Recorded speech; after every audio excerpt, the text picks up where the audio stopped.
আলাইকুম রহমতুল্লাহ। শুনেছি যে বছর মানুষ মারা যায় সে বছর যদি কোনো গাছ বা ফসল লাগায় সে বছরটা প্রচুর ফলন হয় বা ফসল হয়।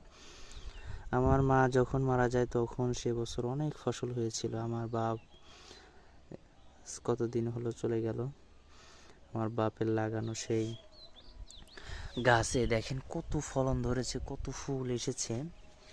দেখেন একটা কি পরিমাণ বেগুন ধরতে পারে, প্রত্যেকটি জায়গায় জায়গায় বেগুন।